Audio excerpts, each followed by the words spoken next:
Hey, what's going on, everybody? It's Alex from TCG Discussions here, and I'm coming at you with my first place P2 Collectibles Mecha Frieza deck profile. 3-round event, played against, what did I play against? So round 1, played against Tricolor Launch. Round 2, played the Mirror. Round 3, played Blue-Green Android 16. Talk about that and the matchups at the end. Let's get through the deck profile. I'm going to explain some really great, points where the deck was strong, points where the deck is weak, and things that I have suggestions for changes going forward. So we all know what the leader does, so I'm not going to get into the leader.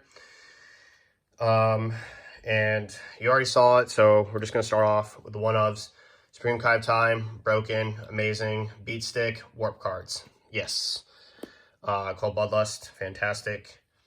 Poutine, the Dark Sorcerer, Son Goku, the Absolute Annihilator. Never even played it, but I brought it in case I would be playing against the Mirror, which I drew it against the Mirror, but it was just better for me to not play it, so I didn't play it. It was best of 1, by the way, so Swift Retaliation Cooler. Fantastic card.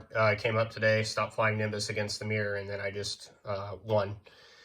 And then we're going to move these up here, and then 4 of the MVP, and I'm going to make a statement. This card needs to be a 4 in every single deck that plays Mecha, period. There's no reason for it to not be. Vegeta's Final Flash is absurd in this deck. Like, absolutely bonkers. Absolutely insane. I had 2 rounds, the same exact play came up. Activate Battle, play Supreme Kai on a swing. So Launch swung at my leader, Activate Battle. And then Mecha Frieza swung at a card with their Slug. They were playing the Slug package. So Activate Battle, okay? Play that down. No combos or combo up to like 25, whatever, what have you, right? So what would happen is I would respond with Vegeta's Final Flash. So what I did, and this is like turn 3, turn 4, both times. So I have an established board when the Kai drops. So what I did was I Vegeta's Final Flashed, over comboed, whatever I had to do. And then I activated this ability to target the Supreme Kai, negate her effects, and then I rested her with the leader. Just effectively shutting her down for the turn, protecting my board. That happened in 2 different rounds. So this card is I always knew it was like kind of like Bloodlust, but it is better in some ways than Bloodlust. Like ignoring barrier, it can't be like responded to because of like counterplay, counter, deflect, none of that. Like none of that. And just allowing this card also was absurd in my final round about putting pressure on getting rid of cards that I really needed to. So I can't sing enough praise about Vegeta's Final Flash. This card's insane. And again, a recommended 4 of no matter what in Mecha. Like it's just my top recommendation for the deck. It was the MVP by far. Next we have 3 Flying Nimbus. Not a lot to say about that. It's Flying Nimbus. 2 Tyrannical Blow. This card was probably the weakest extra card of the day. I never played it 1 time, but in theory it's still pretty good because if your opponent's deck plays low to the ground and plays a card that you want to stop, you can take a life on your first turn. So you add a card and you stop whatever that play is. So it was either charged or bottom decked off of the Android 18 Super Combo, which we'll talk about later. 2 Planet Vegeta, fantastic card. Not a lot to talk about with that card. And then we played 4 Bergamo. This is a card I'm probably going to cut to 3.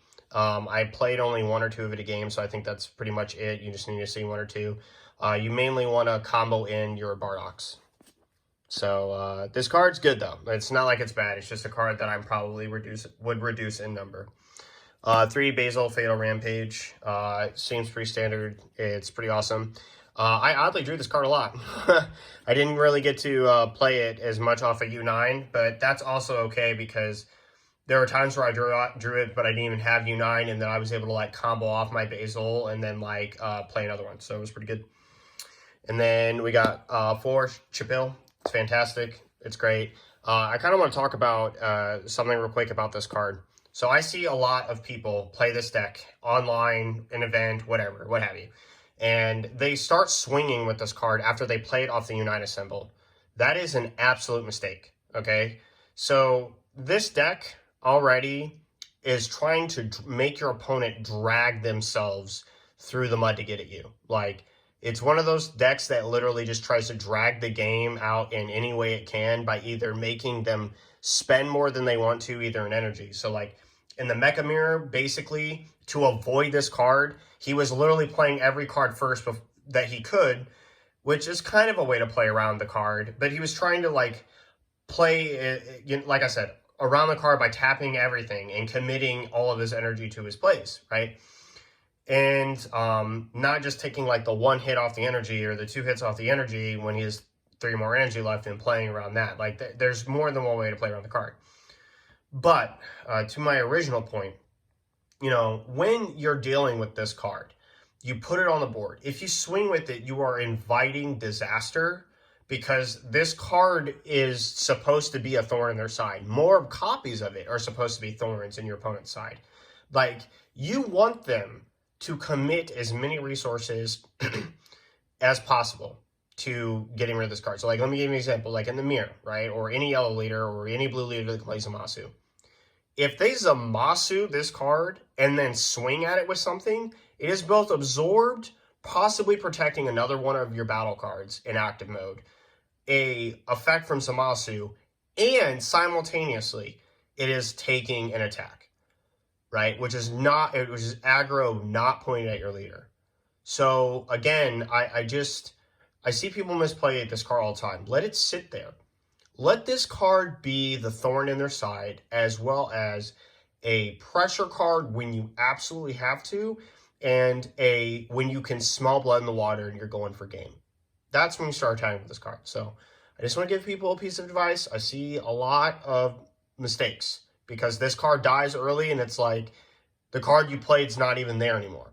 When you could have a blanket effect over your opponent, the only thing you just had to do is not attack with it. So, yeah, not about that card.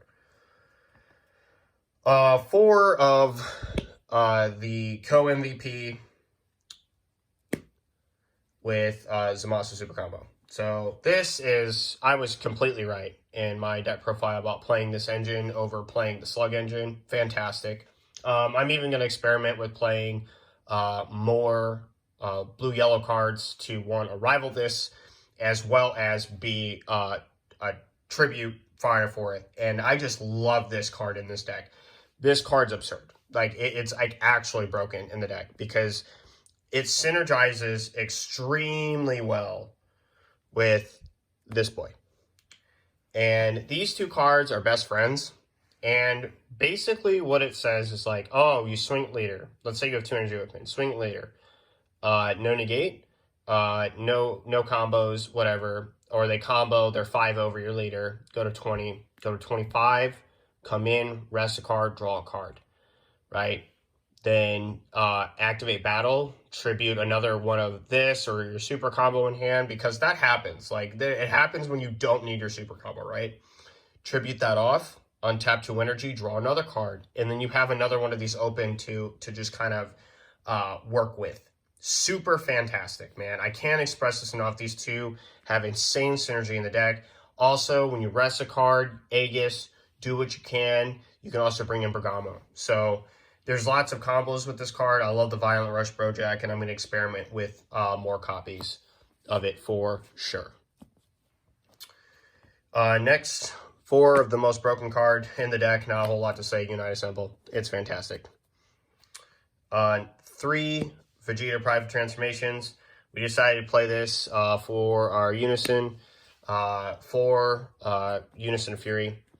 This card should be a 4 of in every deck that plays Mecha. Actually, I'm just going to say, any yellow deck, this needs to be at 4. If you don't play this at 4, you just don't want to win games. I'm just dead serious.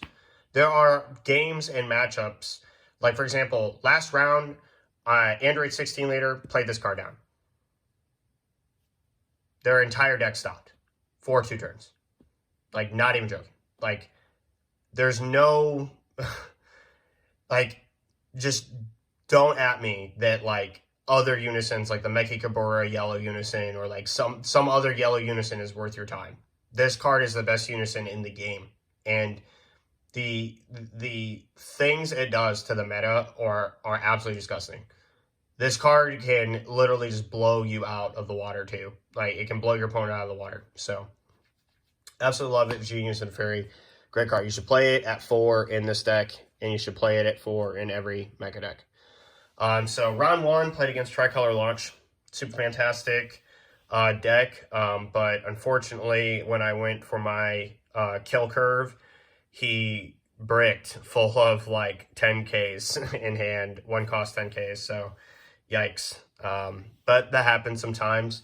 Sometimes you get all the arrival cards and nothing to be able to do with them. But admittingly, it was his first game playing Tricolor Launch, although he had somewhat of an idea. He was sequencing pretty well. But the big impact turning moment of the game was when he tapped out for Supreme Kai to try and warp like 5 battle cards. It was like 2 Apes, Bergamo. I had a Bojack on the board, so he couldn't hit that, and like 2 Chipills. It's like, in a Basil. It would have been a lot of cards. And Vegeta's Final Flash on that attack just literally said, rest and negate that card's effect. So, super fantastic. Round 2, played against the Mirror. Again, turning point came when he again tapped out for Supreme Kai of Time, Space, Time Unraveler. And I had, again, Vegeta's Final Flash in hand. And it just literally said, nope, done. That card's done. Turn's done. And then I had warped his board with what I could, but his setup was super annoying. He had the Slug, he had the Goku Absolute Annihilator, and he had a Mai, or Chi-Chi. Yeah, he had Chi-Chi on board. The Chi-Chi doesn't do anything, but the Absolute Annihilator, making me cost cards for cost energy to play an extra card every single time. It's not once per turn, and the fact that I wasn't able to draw, and they both have barrier, and they're hard to get rid of, super annoying. But again, he tapped out for Kai. Vegeta's Final Flash came in against the Absolute Annihilator. I basically got it off the board by Final Flashing it, and then I warped it with my Kai. And then I put pressure on his Slug until it died. And then when he tapped out, it got back to my turn. He tried to take a life, or he tried to take a life to play Flying Nimbus, and I had Swift Retaliation Cooler in hand. So that's that. And round 3, Blue-Green Android 16, super serious deck. I look forward to bringing a deck profile of that. Turning point in that game was when he tapped 5 for the Golden Avenger Great Ape. But the problem was, as Poutine the Dark Sorcerer was on the board, so she rested it immediately when it came into play. So, yikes. Super yikes. And, and from there, he had tapped out, and so his hand was full of extra cards and unisons, so he just didn't have it with the pressure that I had on board. And that was my 3-round P2 Collectibles event that I won today with this deck. It was super fun. Lots of great games, especially round 2 against Dustin. Dustin, shoutouts if you see this video. It was really fantastic. That was a grind all the way to the very end. It was one of those games where, like, it was just the back and forth that you've come to know and love about what this game can be, and what we've all really come to love about Dragon Ball, what we want to see out of every game. So, and shouts to Chris for also a great grind game, if I can talk, and Joe as well. It was not easy trying to handle all the arrival cards. So, thank you all so much for watching. I will see you guys next time. And this is Alex from TCG Discussions signing off.